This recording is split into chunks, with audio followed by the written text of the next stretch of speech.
5, 4, 3, 2, 3, 2, 1. We are live. There you go. What's happening? We're not only live, we're alive. Live and alive. Alive and doing well. I am going to get my little Facebook set up here so I can see some possible other comments. Okay. Let's see how they go. Yes, sir. Yes, sir. And yeah, it looks like we are live. All right. Hello, Facebook world. I hope everybody is having a good time and not absolutely freezing their tails off out there. It's cold. Yes. I understand you got cold in Louisiana, huh? Yeah, well, and I saw the deal where somebody was saying today is National Hate Florida Day. And I'm agreeing with that. We've had power outages up and down. Our power's been doing this all day. And then finally it shut down for a few hours. And then once it shut down for a few hours, now it's been doing good. They had trucks in our neighborhood and keeping us alive. So I'll tell you what, we actually got 12 inches of sunshine today. It was shocking. It was horrible. We got nothing but ice on the ground. Yeah, Louisiana, that don't happen. Freezing. We'll be down to freezing tonight, but you know. So what? You're going to hit 50? You mean? No, I mean it'll actually be down to 30, and then it'll be up to like 60 tomorrow. So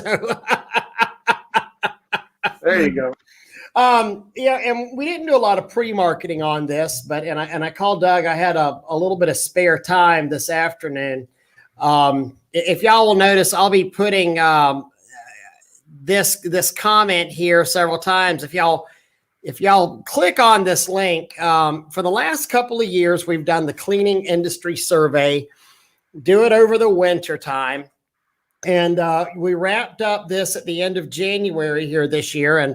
And I went and put it, got the finishing touches put on that. And, I know that people from all walks of life and all different forums and everything came out there and filled this form out. So we want to make it available to everybody. So if you'll follow this link, the one that goes to Jot Form, it'll literally get emailed to you immediately. So it comes to you in a PDF so you can have it for your own perusal there.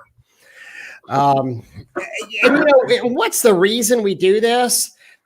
I think data is key. I mean, whenever we learn about data, we learn about ourselves, we learn about this industry, we learn what our compatriots and our friends are doing in the industry and what other professionals are doing. I think you can never have too much data. It's really important to know what's going on. And not only, so we're looking at it from an entire segment of this industry. And it's kind of the same thing you want to do in your local market is figure out, what's going on in your local area. So we're trying to look at this as what's going on in our entire market. Most of this is really based in the U.S. I mean, I don't know if there was any respondents from Canada or outside the U.S. I can't remember, but I think there were a couple. But most of this is going to be real U.S. based information, and we're looking to grow this forum and to see, like, next year we're going to maybe take away a few comments and that kind of thing and show how things are changing in the industry and what's going on in the industry. Some of it's kind of neat stuff. Oh, Bobby Walker. Yes, sir. Is there a way to kick somebody out of, I haven't figured this out yet. So if we can actually remove somebody from this. We should. All right. So Bobby Walker's pretty good at this. He can probably tell us how to kick him out. Yeah, Bobby, tell me how you kick yourself out. And there was, and we compared this, to, we had the 2018-19 survey, which we actually started in the middle of the year. But this one was it was interesting because it really showed, a lot of progress in a lot of ways. So it was kind of cool. But we'll get started on this thing and talk about it. And we're not going to go through the whole survey here. It would take a couple of hours. I don't have a couple of hours. But again, y'all y'all go to that Jot form link, and y'all can get the email with this survey on there. So anyway, starting out, what option best describes your work in the cleaning industry? 75% of respondents were full-time cleaners. 9% were part-time cleaners at more than 20 a week. Spouse. So really most of the respondents were full-time cleaners. Yeah, even at that, I mean, when you're talking, so really it kind of is almost 85%, really. I mean, you've got the 75% that are full-time cleaners, and then part-time being 20 hours or more a week. I mean, that means that they put in who knows, because if they only put in 20, that is part-time. But 75% of the people that answered this are specifically doing this full-time. So if you are a full-time cleaner, how many hours per week do you devote to your business? And, you know, this was interesting because 32% are at 80 plus. Oh, sorry, 32% at 60 hours a week or more. 60 hours a week. 40% of us are at 45 hours a week or more. So only 28% of cleaners that were full-time really work 40 hours a week or less at it. A full 72% of us are over 45 hours a week at what we work in this. So this is not a 9 to 5 time, job. Never is. It makes me wonder when I look at this, the 21 respondents that are less than 30 hours a week, 9% there, is that because they are the most successful or because they have the best systems in place so that they don't have to work their business? Mm-hmm. You see what I mean? Right. So that's kind of an interesting little tidbit there when you're talking about almost 10% that, put in less than 30 hours a week, yet they're a full-time cleaner. That's either they got some hella good prices or well, they're either absolutely amazing or they're the worst. I mean, yeah. And which one is it? So and I just made sure that link was posted in the Facebook, and I'll get this, all over the world as well here. So what is your age? I found that one to be pretty interesting, that basically less than 30 years old was only 11% of the people. Yeah. The 30 to 40s was 31%. The 40 to 50s were 31%. 51 plus was 26%. Next year I'd like to see on there how many are 21 and under, because I know we've got a couple of young guys out there that are really that are doing pretty good, and it'd be nice to again, part of this as we work on this forum we'll make some changes to the forum and see how we can make it a little bit better, and but I think this is a good thing, showing the market where we're actually at, and that 26% are kind of over the I think it's 26% over the older mark. So I agree.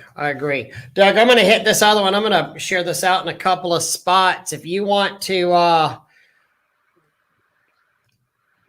you know what? This is way too confusing to get into. But basically what this was saying is, what's your income source? Is the cleaning industry the sole income source? The cleaning, my significant other has a job. That was 74% of it. Mm-hmm. Then the bulk of that was saying that then 26% of the respondents, it's not their sole source of income for their family. And 34%, they have their spouses out there working. And that's like mine. My spouse work, right. I'm not within this business though. Mm-hmm. There, I put the graph up about the geographic location. So, excuse me, if you want to talk about that. Give me a second. Let me flip to that one. Sorry, I'm looking at a different screen here too. So,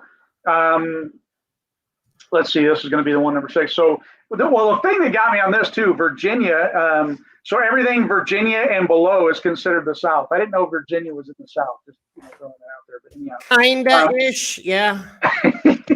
So 51% are in the South, and I think that one of the things I would like to see us do in the future, maybe even, is try to break this down a little bit by state versus saying Midwest and Southeast, because where is that actually defined at? But this is a pretty good show of 51% are considered to be in the South, 21% Midwest, and then 11% Maryland and above, with 8% in Texas, Oklahoma, Arkansas, and then only 4% being represented in California or the West Coast. I'm not really sure what people are meaning by other entries. Maybe that is the outside the U.S. or that. Yeah, it's possible.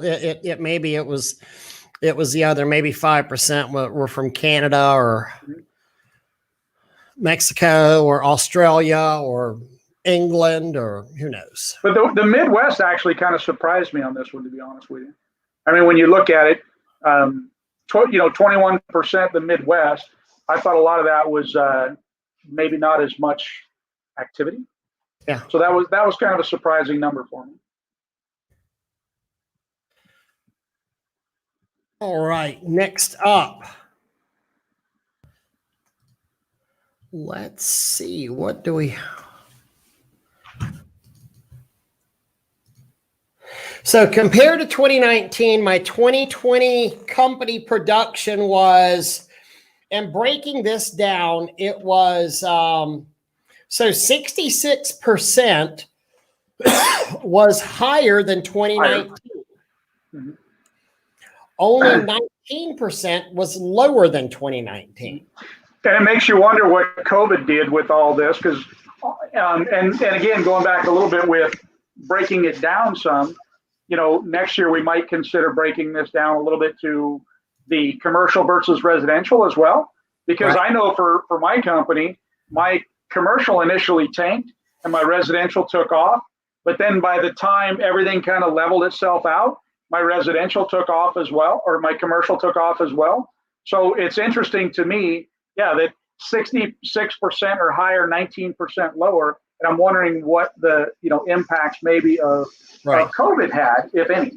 Well, and I think that the COVID actually, as you and I've talked about, and I've talked to several guys, especially the residential.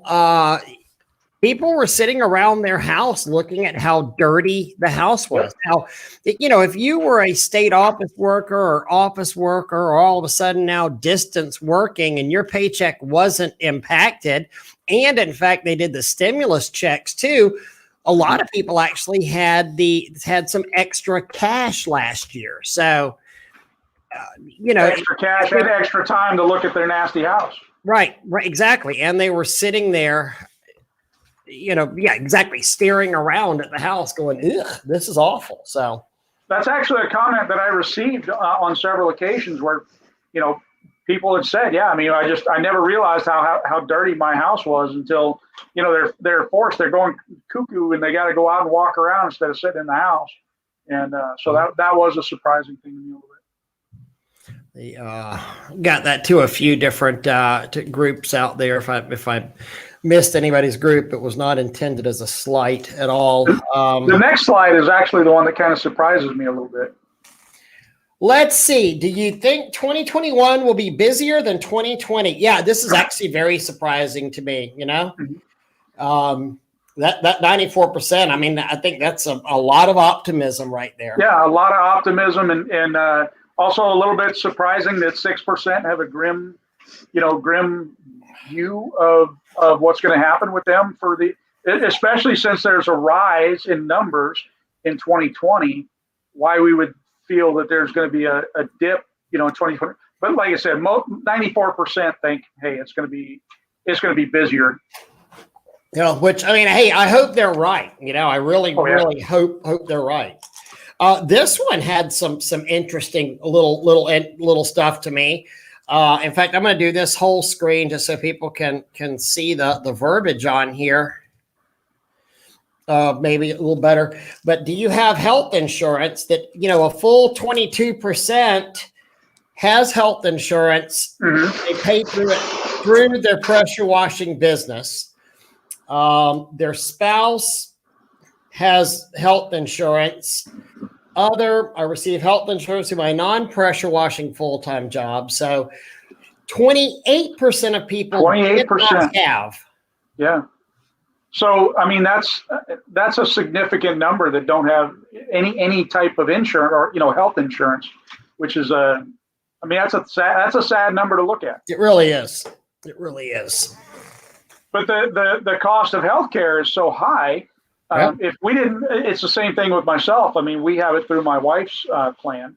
And so for a short period of time, I carried my own health insurance, but see, we carry it for our, my wife and my kids. And so my wife went on to a policy by herself. We were trying to see if we could, what we could do better. And we were paying like $1,500 a month. Yeah. It was well, we actually offer that as a perk here at Spray Wash. And I think we have 5 people at the company now that are on Capital Health Plan. I mean, and it's taking the teeth to pay for that every month. And we have got an awesome health insurance plan here. But we're very blessed to be able to do that. What's happening in Anchorage, Alaska? We were laughing. We had a friend mentioning that Texas was colder than Anchorage earlier today. There you go. Crazy. So how many washing or window cleaning rigs does your company operate? 52% of us have one rig. So 52% of the respondents said, I have one rig. The 1% or more, or 1% is having 10 or more trucks. It's kind of funny because you look at that and you say, it's not obtainable. Well, that kind of, 1%. I know guys with 5 or more trucks. I do know. Look at some of those numbers, like, somebody's just screwing with you. No, I know a few trucks. With 5 or more companies. I can see those numbers being very accurate. But but 1 or 2 rigs was 77%, the lion's share of this industry. Which is surprising. We see a lot of guys out there with 1 and 2 rigs. I honestly thought we would have a higher count of 3, of having 3 rigs than having just 2 rigs. So being down at that number, that's kind of surprising. I honestly felt like we would have more people because I thought I saw a lot more guys that have 3 rigs. Yeah, I don't know. I kind of figure that's about where it's supposed to be. But so employees, and I didn't generalize between employees and technicians on this one, but on another one I did. So, there's 1 to 2 employees, 62% of the companies, 3 to 4 employees, 21%. And then when you go to the next slide, so if going back and forth here a little bit, so 1 to 2 employees being at 62%.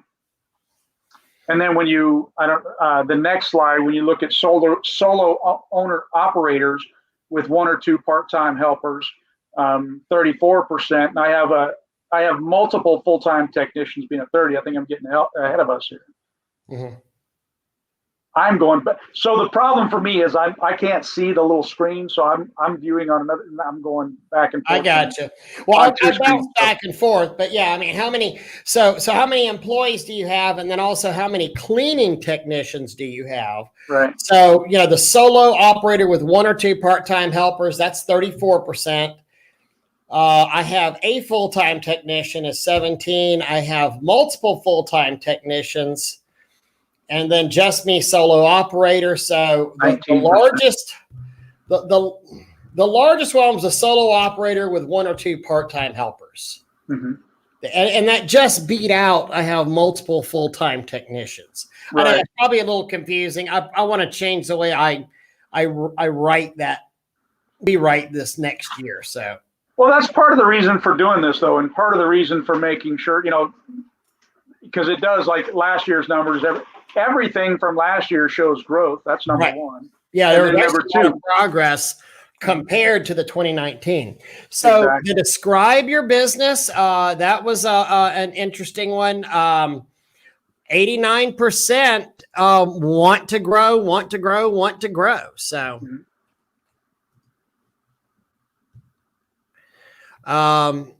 it's good for them. There's only 8% was happy where they are, and 1% wanted to downsize. Mhm.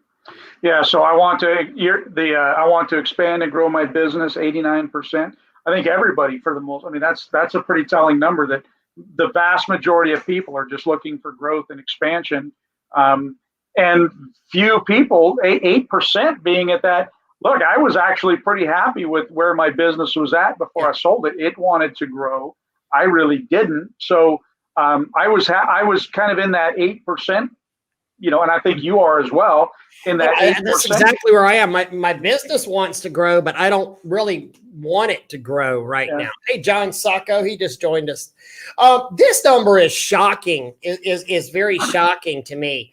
Is your company incorporated or an LLC? This number was up versus 2019 by a large amount. It was up a large amount, but it's not up enough. I mean, there's still 17% of the people out there that don't have corporate protection. Mm-hmm.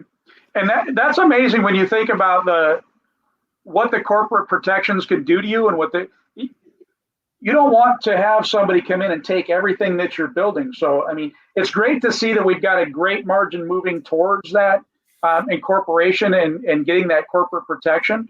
But 17%, that's still too many. 1% is too many.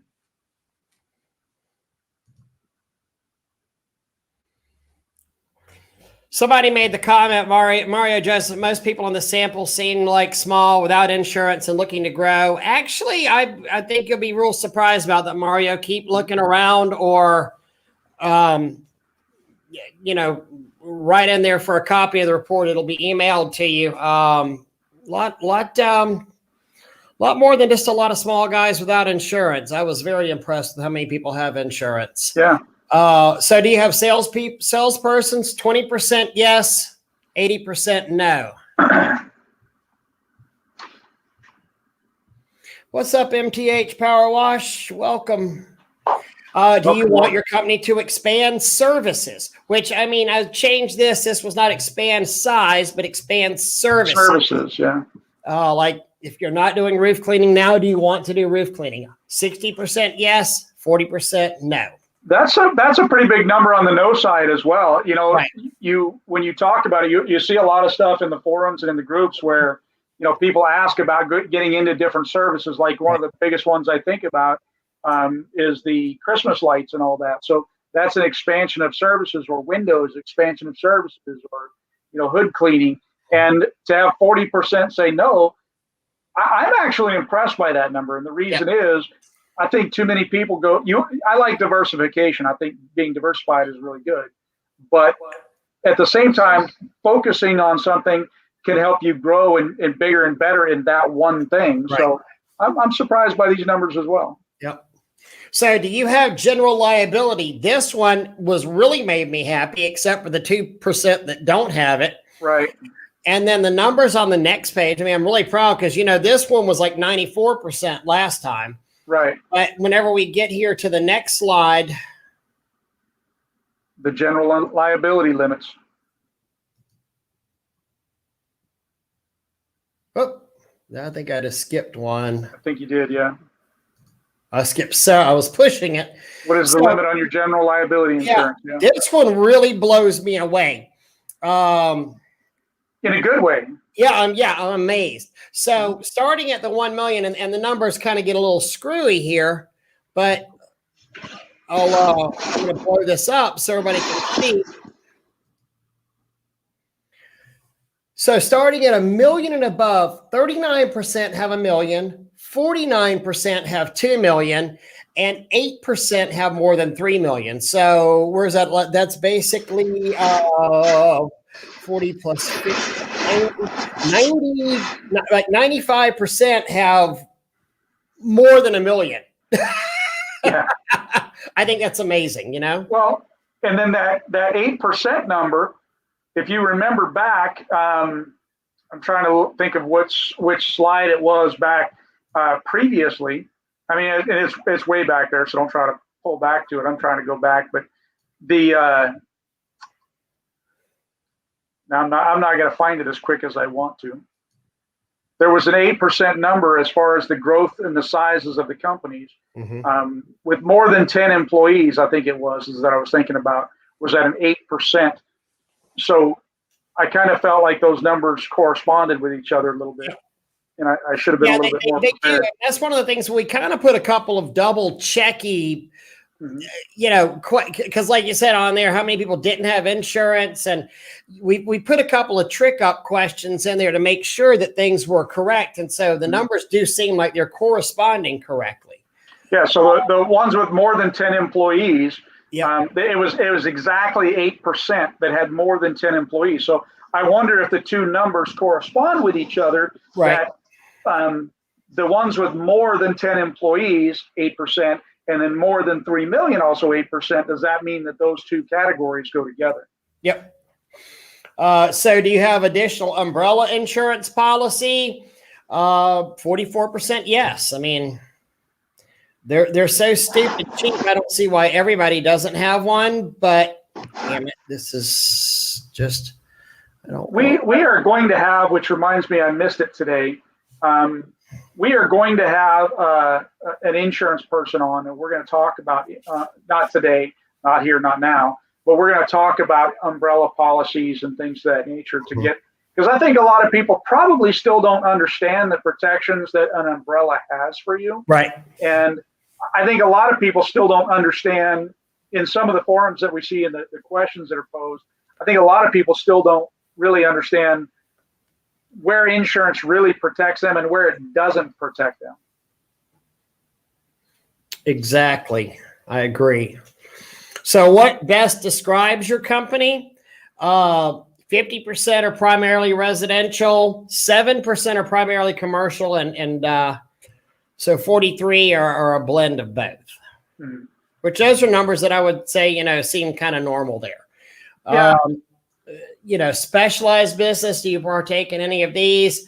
What this tells me right here on the 47% that of other entities, I missed out something big time, you know, and somebody even said, hey, I should have said gutter cleaning. Hey, I should have said that. So anything, yeah, because that's I mean, very close to half of the respondents that don't fit in the categories that we have. I obviously failed here. My apologies.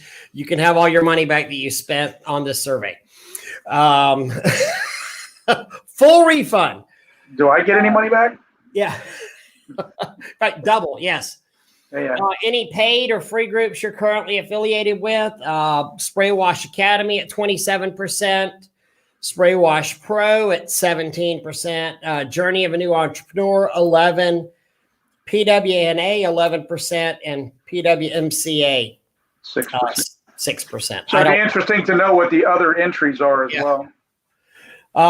If you had certifications, where they received from, you know, starting at the small, you know, and this is going back old school, RCIA, PWNA, Soft Wash Systems, UAM, I don't know who that is, other, and Spray Wash. So, yeah. So again, same thing.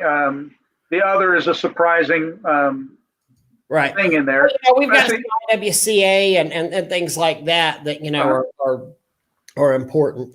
You know, this one was real interesting to me, but this doesn't say what year. It just says your first full year of business. Right.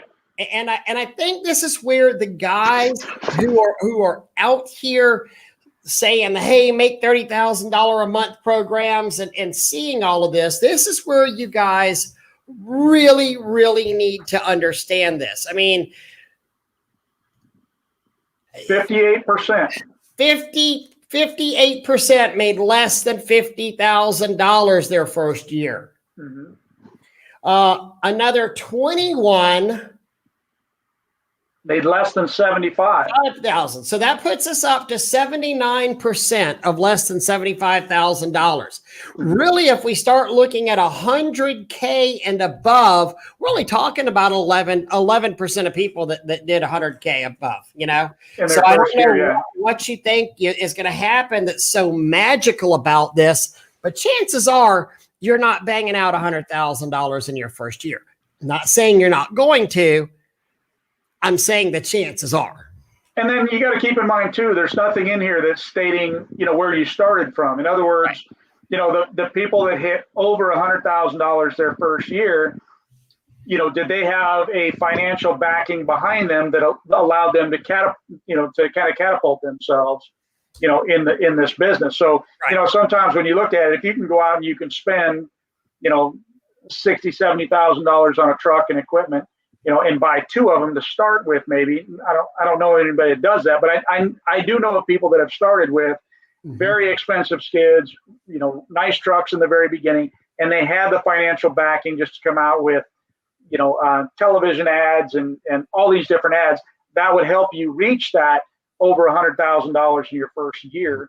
I think my first year I hit right at about 75,000, and I think that this is a good representation, especially looking at it saying 58%, almost 60% did less than 50,000 their first year. Yep. So, and then go on to the second full year of business. I mean, we're still, the numbers are 20% less than 50, 50 to 75, 19%, 75 to 100. So, I mean, we're at 35 plus 20, 50, 54% less than 100 on the second full year of business. Yeah, but the good thing about that is that 38% from, if I do my math correctly, 38% went from, less than 50 to now they're above 50, in their second year. So those are good numbers to me. Yes. Revenue in 2019. So this is now, we're actually putting a date qualifying date on here.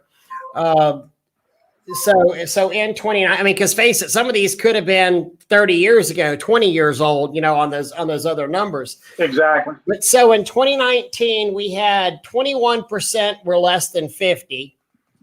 124%. 100 to 200.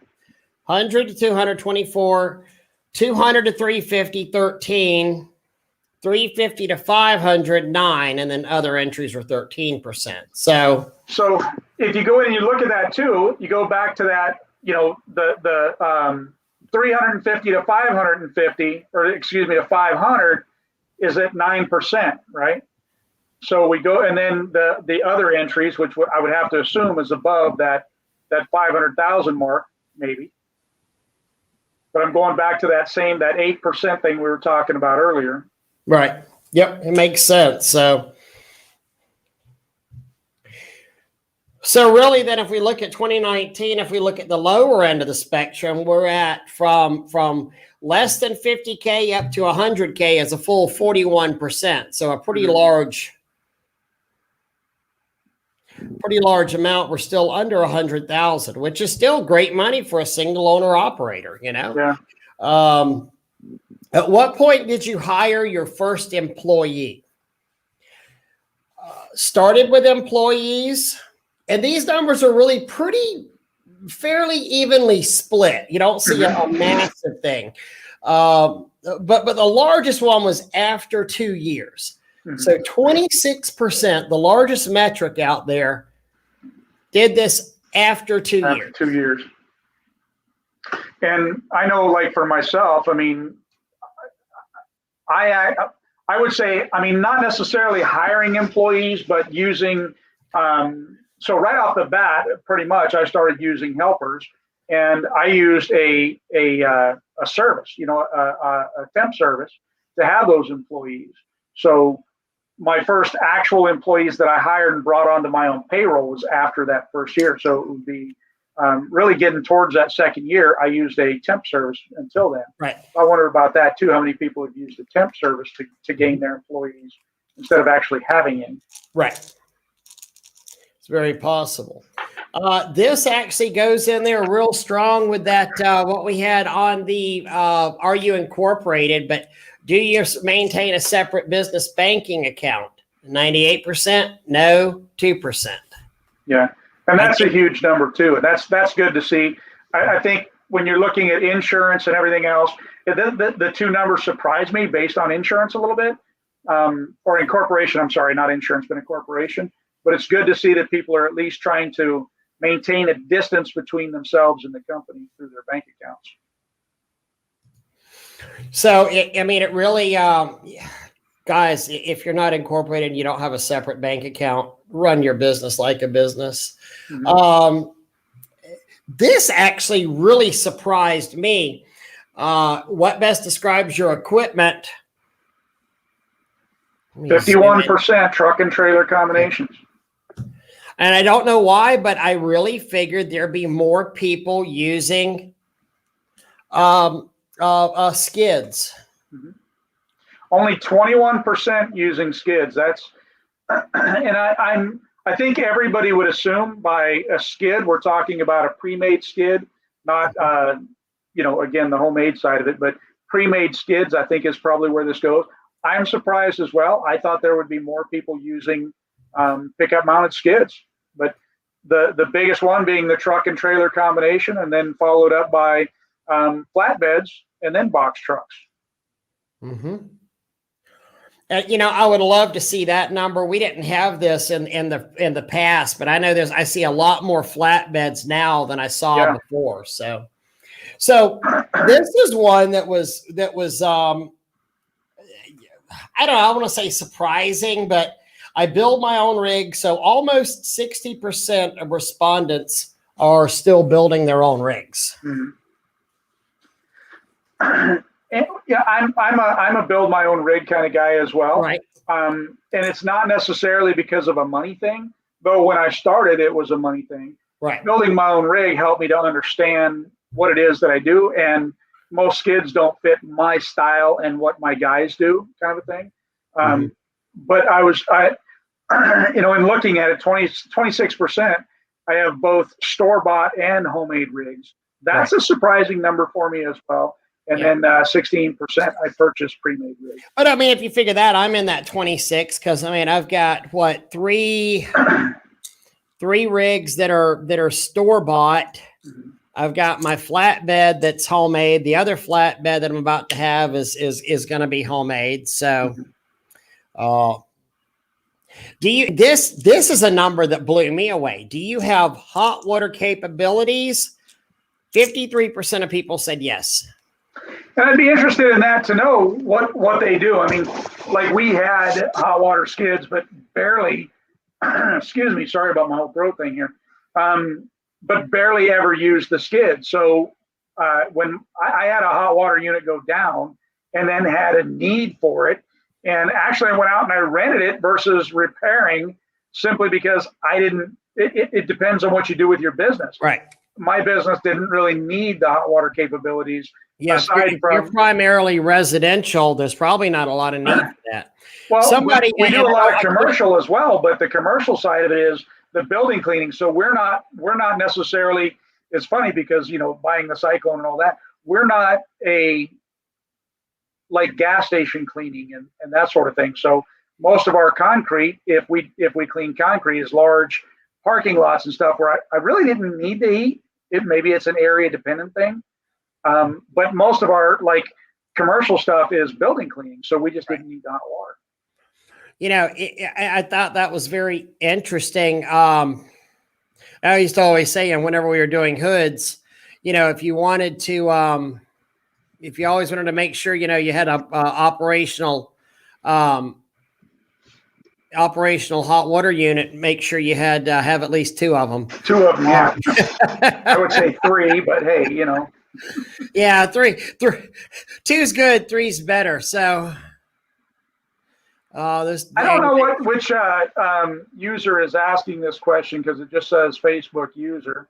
But this is something that would be good to add to the survey later on. How many have a company truck on a commercial policy? That's a good question. Oh, you would hope everyone, because I mean, if you're listening to the replay on this, understand that you're out there running around in a commercial truck with commercial equipment on it, pulling a trailer. You get into a wreck, there's a really good chance that your butt's not going to be covered. They can walk away from you in a heartbeat. Yep.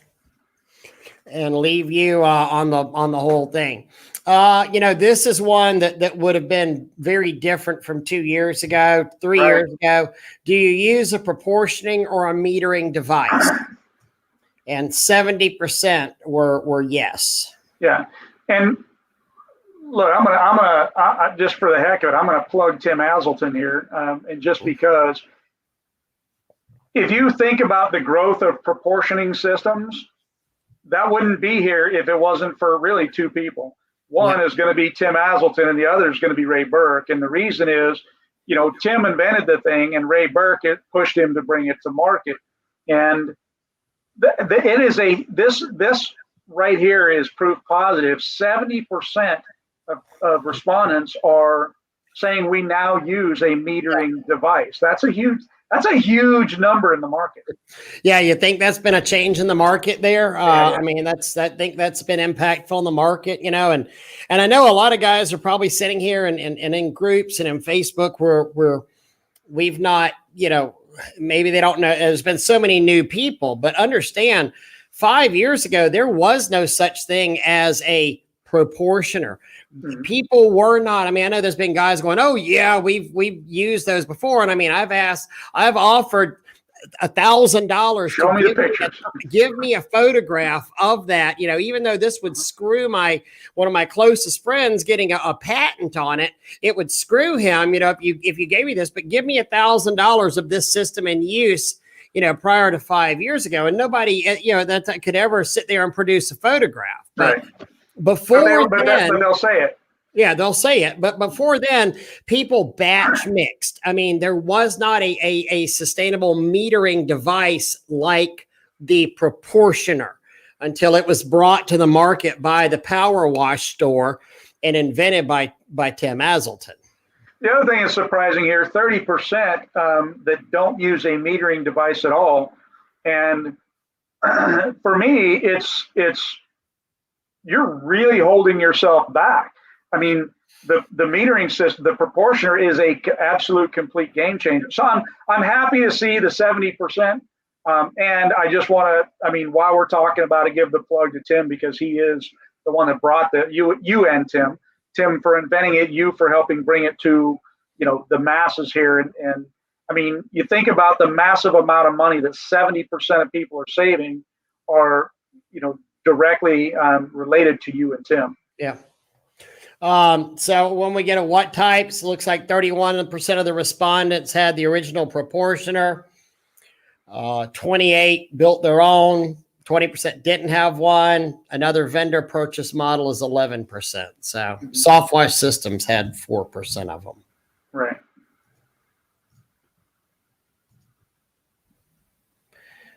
And I'm waiting. See, I'll go and click, and then it scoots up. So did a tester here. Do you batch mix? No. And 67% don't batch mix. 33% do batch mix.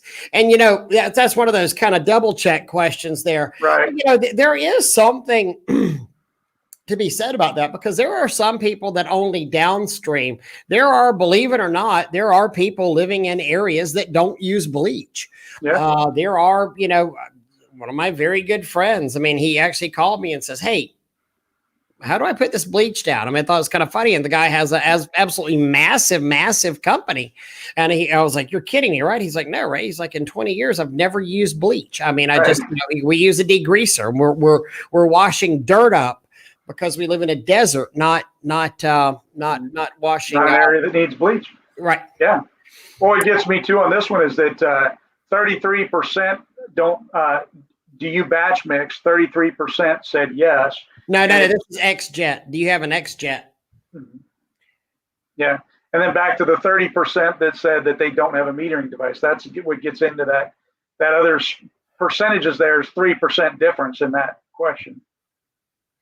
So X-Jet, I mean, I'm amazed that many people don't have an X-Jet. So, almost 70% people don't use an X-Jet. This blew me away, the electric hose reels, that almost 40% of people have an electric hose reel. I just got electric hose reels last year on one of the rigs. I always thought that was just a crazy kind of luxury, No, it's actually, we didn't have all electric reels, but we were, only one truck did not have electric reels. The rest did. And the electric reels are, initially I didn't like them. And they help save time in the roll up phase, especially near the end of the day. The guys are tired. The machine, it'll just reel it in for you. So it was a great thing for our company. Certifications, 46% yes, 54% no. Company uniforms, the church, this is one that we compared to last time, up substantially. Substantially, yeah. Yep. 94%. That's a big number too. People are stepping up their game. Wrap vehicle, this was up substantially too. Although I'm still actually surprised this is as low as it is. Right. Biggest challenge growing your business. This is one of these that it takes some getting through because we let it be a free form answer on there. But there's a lot of different ways of writing it, but really employees was the largest percentage out there. And if you look, the employees is in several categories. The first one is employees. The third one is employees. And then the sixth one down there is employees. And then the last one is, employees. So most of it is really just employees. Right. A lot of it is. And then, also generating sales and marketing. That was a big one. That was consistent. You could so generating revenue, pricing, marketing, finding customers. That was probably, if you added them all in, that would be number 2 on that. Right. What flow rate washer do you use for vertical surfaces? We've seen a huge, big push towards the 8 gallons a minute over the past, few years. And then, this one right here, more than 8 gallons a minute on vertical surfaces. So we're talking basically house washing at that point. That's that's going to be multiple washer Siamese together, or just some really badass pump there. That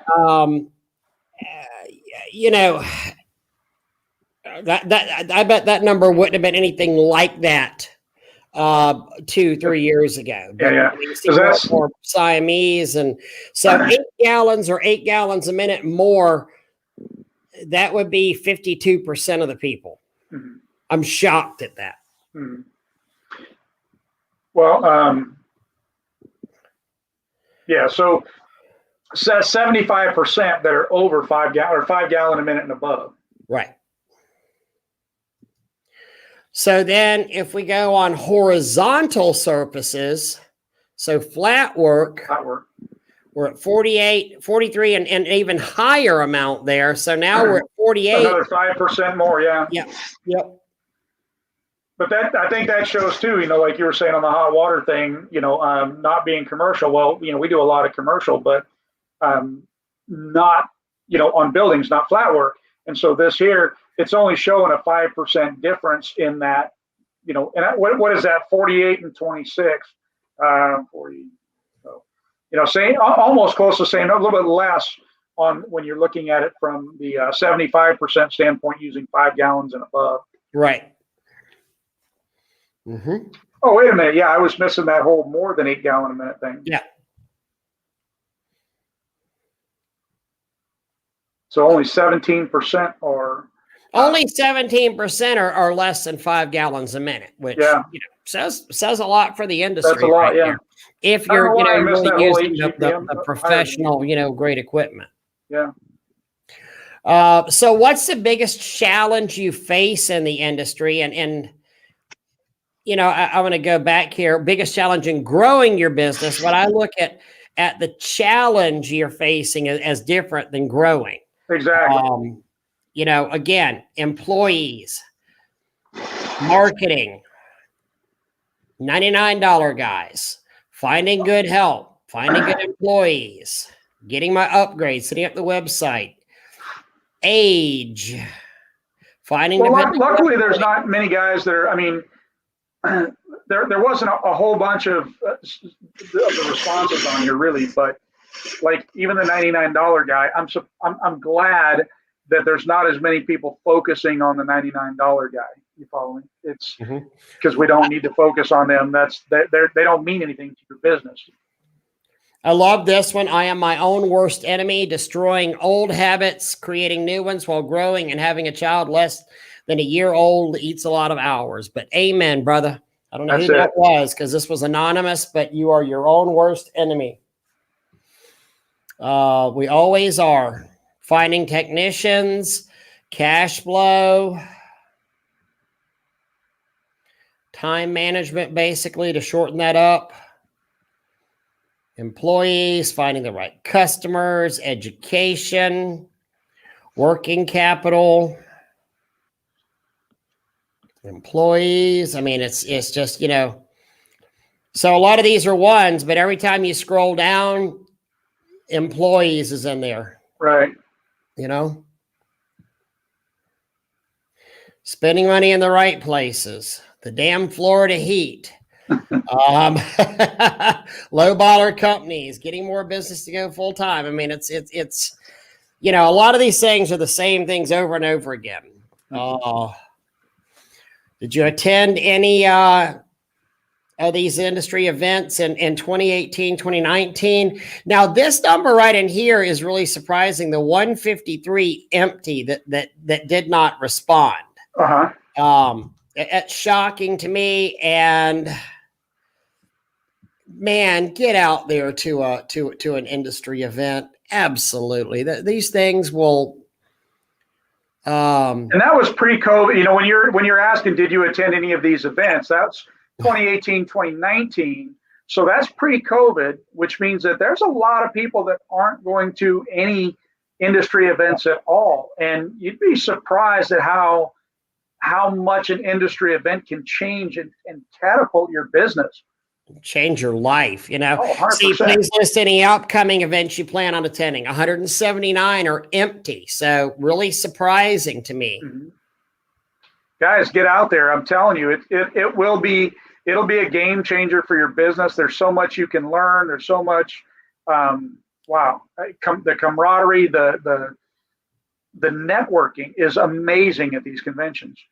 MTH saying the own worst enemy quote was his. So love it. Absolutely love it. What is the pay range of your basic technicians? So we're talking basic technicians. So less than $10 an hour, less, 1%. 1%, yeah.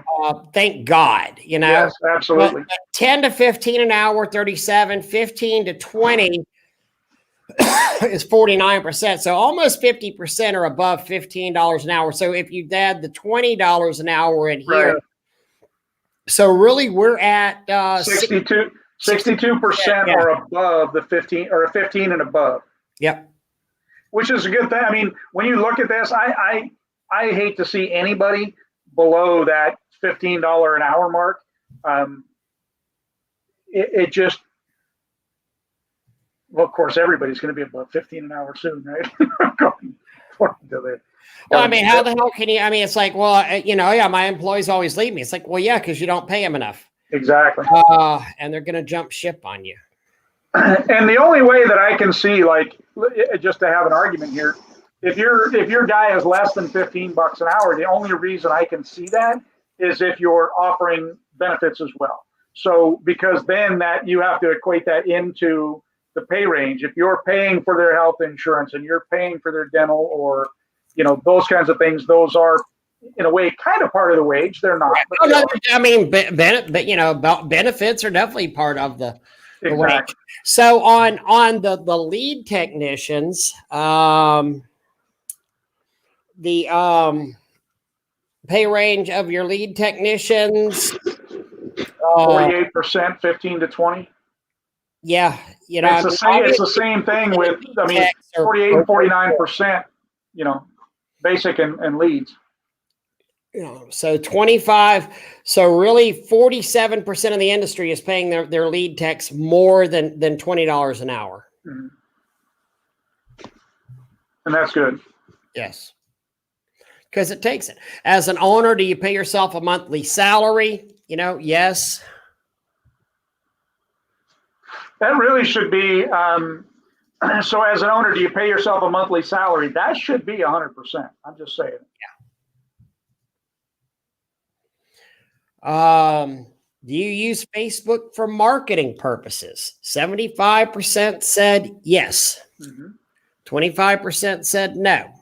And we hear a lot of times people saying Facebook doesn't work. Facebook doesn't work. Facebook does work. It just, it does depend on your market some. But I think you need to have a good diversification again, but use what works best for you. I think, in my market, Facebook worked really well. Yeah. Well, I would actually argue this point of that's probably more like even the people saying no, they don't use Facebook for marketing purposes. Mm-hmm.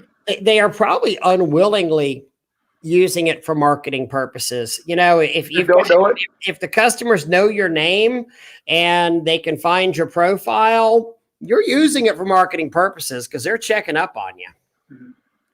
Well, it'd be interesting to see how many people actually have the Facebook profile. Yeah. Or not just profile, but how many have a Facebook business page?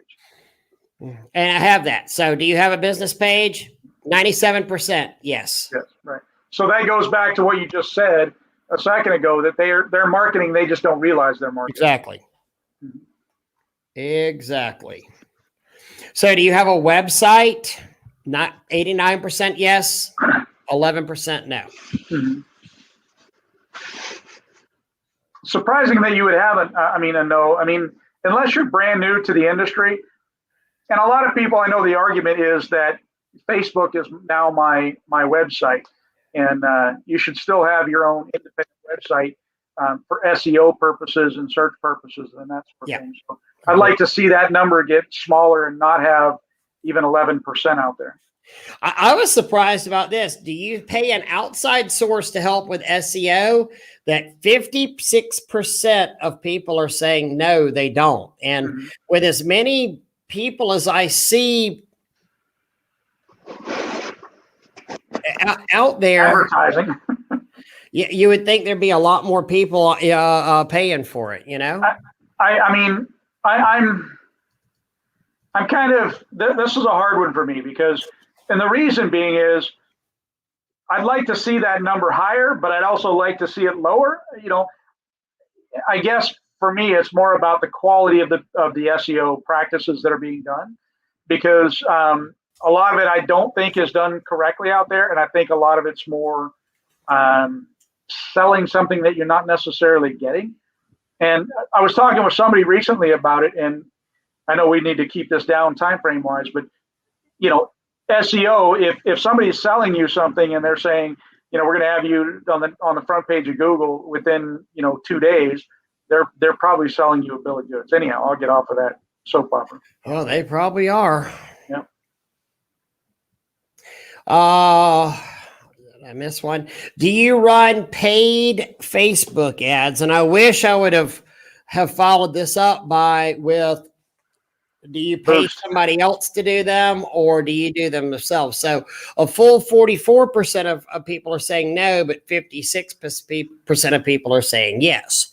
Well, I'd like to also, I know for me, I didn't necessarily run Facebook ads. Right. I did, but also boosting ads or boosting posts, which are very effective as well. So maybe breaking that down to, running a Facebook ad versus boosting a post versus no, or even just using it as a tool. Do you post regularly, like before and after pictures kind of a thing? Mm-hmm. Let's see.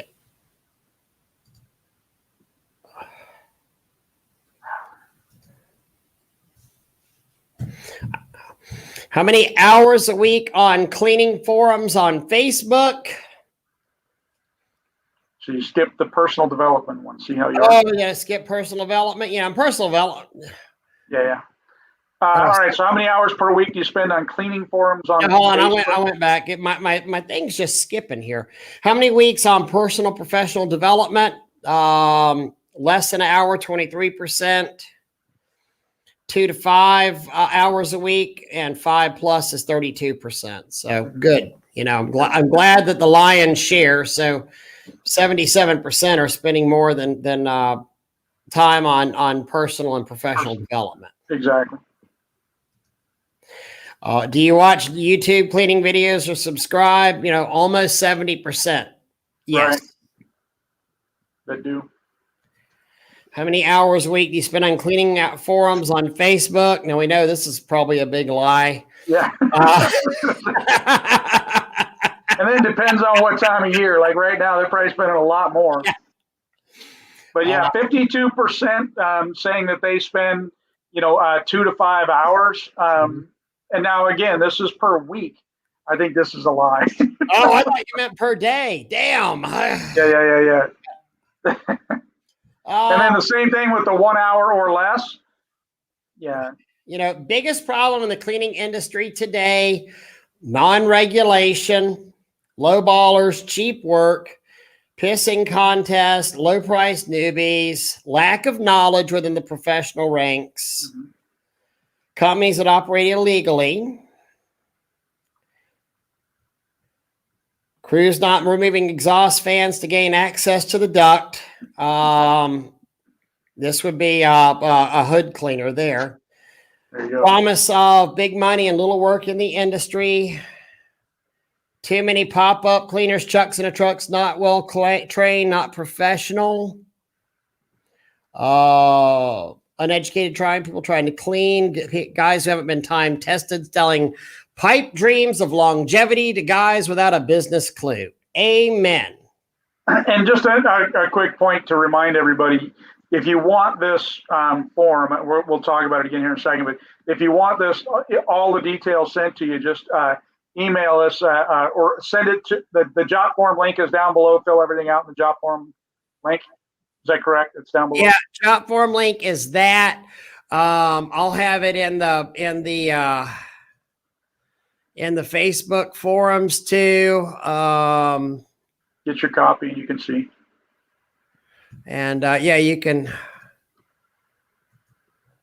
I'll get out and make a post about this and a couple of things, so people can get it, get their own copy of it. Assholes that try to become mentors way too early. They aren't experts after only a year. Too many courses and experts. Less than 5-year experts trying to take advantage of newcomers. I'm gonna say it. Spray Wash Academy is going to be putting out a lot of good classes coming out that are going to be online here soon. We're working on that, and to help kind of combat that junk information that's being put out there. Absolutely. And we see this a lot. People who lie to people acting like they want to help, acting like they know stuff they do not.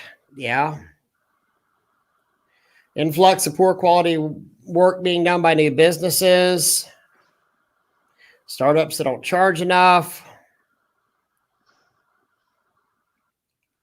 Minimum wage being pushed to $15 an hour makes 2023 look not so good. Cost will skyrocket. Yep, that's true. Yeah. We see this, competing with other trades, but then the amount of experts with bad information and too many gurus. The one thing about that is if somebody's posting bad information, I mean, I think they should be called out on it. Yeah. Now I think everything should be done respectfully, tactfully, all that kind of fun, happy stuff. And you also have to remember that information in one area that may seem bad in one area is good in another area, depending on what it is, obviously. But that's one of the things I'd like to see too. I mean, we have people in the industry that'll sit there and say, hey, don't do this when they're doing it. And I just think we should be calling them out a little bit more on those lines, just doing it a little bit more on the professional side instead of bashing kind of thing. Here's a good one right here. Belief that there's only one way to skin a cat, fighting each other about whose way is right or better. And that's very, very true. And you see this with a lot of guys. And I mean, I don't want to pick on new guys, but a lot of newer guys want to, they believe that their way is the right way of doing something. And they've never sat there and actually look, they don't even understand that the other guy's way might be right. Mm-hmm. Well, and vice versa a little bit too. Sometimes new guys come up with stuff and that works really well. Yep. And old guys should listen. I mean, times change, the new surfactants and soaps, but one of the things about it is that the old guy that's been riding that trail for a long time knows where those cliffs and those ledges and those tree stumps are, and not listening to the old guy, I think, is more of a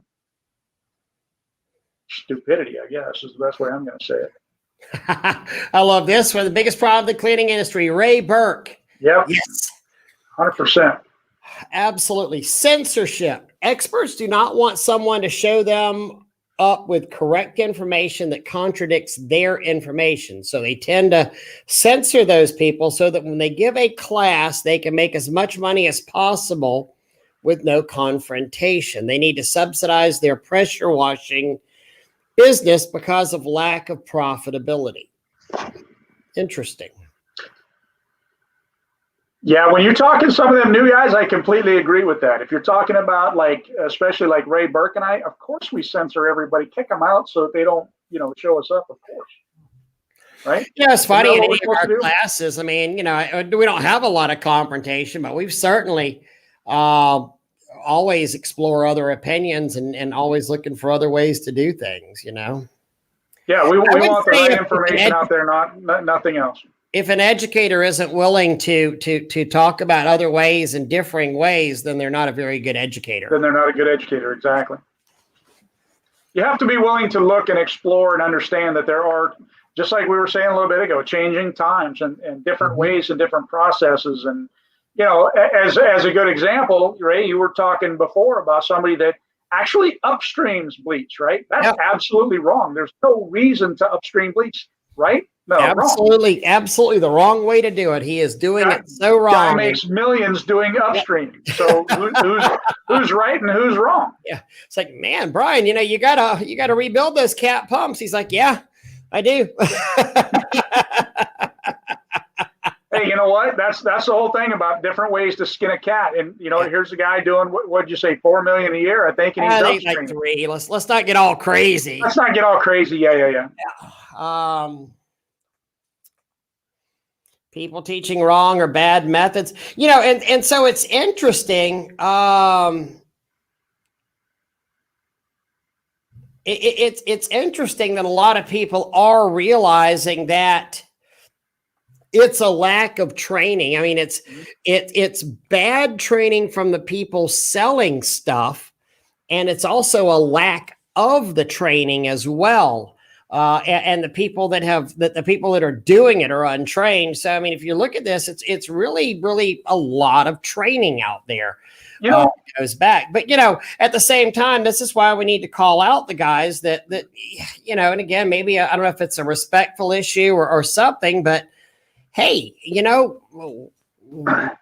as I say at all of our classes, and I've said it on here before, if somebody wants to take money from you for a service and they're telling you they're an expert in the pressure washing field and they've run a very successful business, you should get to see their profit and loss statement. It's funny when this thing is kind of coming around full circle. And what I mean by that is that, Ray, you've been talking about the guys with just creating content. That's all they're doing, right? They're only working their business enough to create content to be able to sell you these systems and these processes and all that. They actually don't run successful, pressure washing or exterior cleaning companies. They're just doing the YouTube or the Facebook stuff to create enough content to make you think they're doing something so that they can sell you something on the other side of it. It's kind of coming around full circle to what you've been talking about. Yeah, absolutely.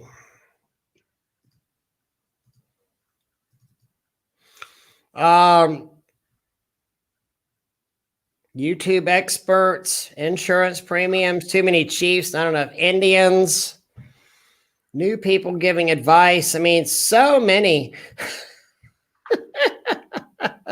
A lot of it's almost the same thing over and over again. Just being that was the problem with that on the forum, is that it's all free form. Anybody could write in what they wanted. Sometimes you want to sometimes it's great to hear, just to see the people in here's a good one, and I'm scamming this as I'm going. Raymond Burke is too sexy with his prime rib video. Yeah. I know who did that one. Yeah.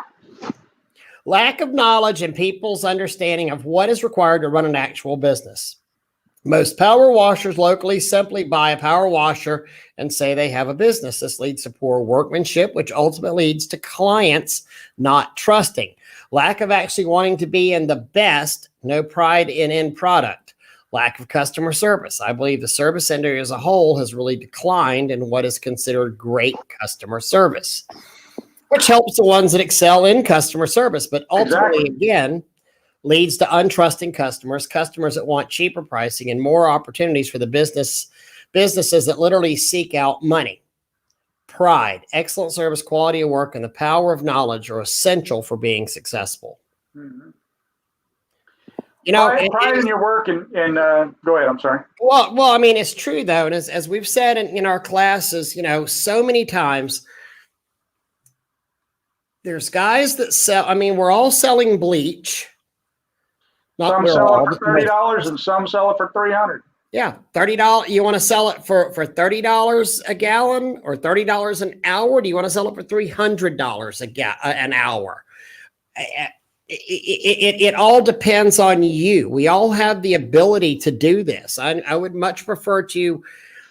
I'm not going to say work less, because when I sell it for that $300 an hour, I'm actually working very hard because we're doing the extra plant and property things, but the customers are coming to us and willing to spend this kind of money because, hey, we've sold ourselves in that respect. We're not the cheap guys, We've sold the sizzle as well. Exactly. On the state. And that's where, getting into this whole thing, the video I did yesterday about the Joe Walters insurance and a lot of that's coming around to this where now if the insurance companies are looking at you and what you're doing on your Facebook pages and all that kind of stuff, your customers are as well. And you got to keep all this in mind, all these things when you're trying to grow that business. Mm-hmm. Absolutely, Doug. Other questions you think the survey should have asked? What CRM people find helpful?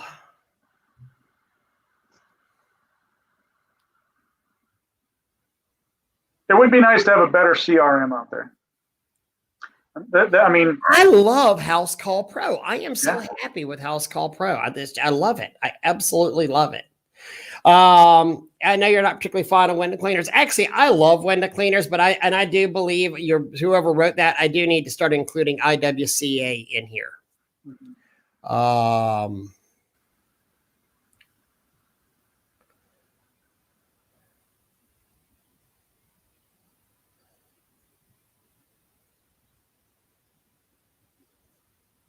More than 10% of my homes, the homeowner was scared because of previous washes and damages. Poor customer education on practice. Yeah, absolutely. That's awful, but then hopefully at that point you can sit there and say, hey, but here's where we're better than and different from, and so And there this is where the education is the comes in. survey, and I sincerely hope y'all can use that, and it's helpful for I hope it's helpful. And use that for your benefit, and use that for for use it for good. Use it to use a benchmark for your company. Yeah, and part of this survey, if you look at it again, go to the job form, get it sent to you, and eh, look, if you're that solo owner operator, I think it helps to gauge too. Look, I don't have that $1 million in insurance, and looking to see how many people do have. Use it to help set the bar for yourself. If you're newer to the industry, and if you're just an old fart in the industry, and use it to help gauge where you're going or where you could go, or where, hey, it's time to kick back, relax a little bit, whatever the case may be. Absolutely. Old fart. I feel bad saying old fart because Because wait, aren't you? Most places that go, I seem to be the oldest one in the group.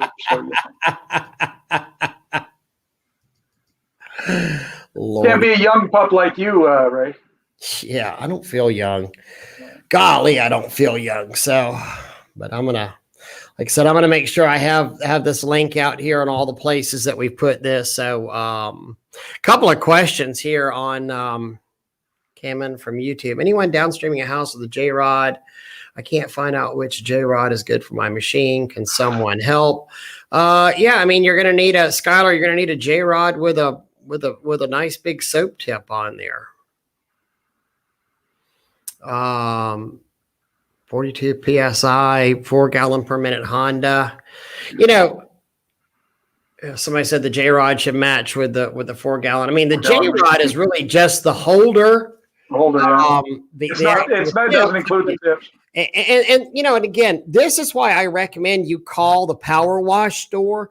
You call one of the power wash store franchises. Where I am so upset with people going, oh yeah, buy the Simpson machine, follow my link and buy the Simpson machine. If you were to call a power wash store, if you were to call Russ Johnson, any of the good, quality, pressure washing, Mike Howard, Hinderleiter. I mean, any of these guys, if you were to call them up and say, what tip should I use for soap and soft washing on there, they'll have a chart. They'll tell you literally, okay, it's a 4,200 PSI machine at 4 gallons a minute. You need a 40 tip. A 40030 meg tip, they've got the charts. You can't do that with Amazon. You can't do that with these Amazon resellers. But get a relationship with a professional vendor out there, and it's gonna. So Skylar, just do that. I mean, call up, introduce yourself. Sometimes Facebook is not the place to ask these questions. Really, I mean, the vendors that are selling it that know. Because it does matter if you're running a 4 gallon a minute machine or an 8 gallon a minute machine or a 5 gallon a minute. All of those affect what, and then 3,500 or 4,500 PSI. They all affect your flow rates and your pressure rates and what tips you should be using. And just because this guy uses this tip and that guy uses that tip, it's different based on the machine. Or if you're not running a pressure washer, if you're using a booster, all of these things matter. Building relationships with these different vendors is a really good thing to do, and it's important to buy from them because you're going, just like Ray said, you can't call Amazon up and say, hey, what tip runs best? My machine doesn't start. What do I do? Yeah. Hey, Amazon, help. Amazon won't tell you to run it by their shop, and they'll take a look at it. Mm-hmm. Yeah, Russ at Southside, awesome guy to deal with. Hey, we're being put in there with Starsky and Hutch, man. Come on. Nice. Rocket Nice. and Tubbs. That's it. Barry Shields. There you go. That's some good company. Yeah. I like it. I like it. I lost the jot. I think if I get rid of this, does it go back to the jot form? It does. There you go. Mm-hmm. All right. It is 6:30 Eastern time. I got to get the heck out of here. I'm sure I'm going to have an upset wife with me. So, but I just thought this is a good time to do this. And like I said, I'm going to get out here and y'all hit that link wherever it's there to the jot form. And literally, I don't even have to email it to you. I'm getting smart in my old age. It will automatically email it to you with a PDF on the file. So you don't even have to wait for me to get back to you, which I know can be a pain in the butt sometimes. We're figuring some of this online stuff out. A little bit. We're trying. All right. Yeah, Dale, I will. That's right. I will be in Houston this weekend. Me and Pat Clark and Doug Rucker in Houston at the Difference Makers. 2 days of education. We actually just had somebody not be able to travel. So there are, I think, 2 spots left for that. If you're in the YouTube, area, you can find it on my page. Good time. Yep. Two spots opened up, which is a sad thing, but it's a good opportunity for somebody. Mm-hmm. Mm-hmm. Doug Rucker's been around a long time, and then Pat, and then that Ray guy. He knows a thing or two. Yeah. Well, those other 2 know a thing or two. I don't. Mm-hmm. All right, Doug. You got good relationship advice. What's that? You have good relationship advice. Yeah. Listen to your wife before she beats you. There you go. That's my relationship advice. Well, hey, just a real quick plug. If you're anywhere in that Pennsylvania area, don't forget we've got the PA event coming up here pretty soon. And then when is the one in Houston? This weekend. Saturday and Sunday. This Saturday and Sunday, 2 spots opened up. That's a really good thing. Not a good thing, but a good thing at the same time. If you were contemplating it, it'd be a good thing to do.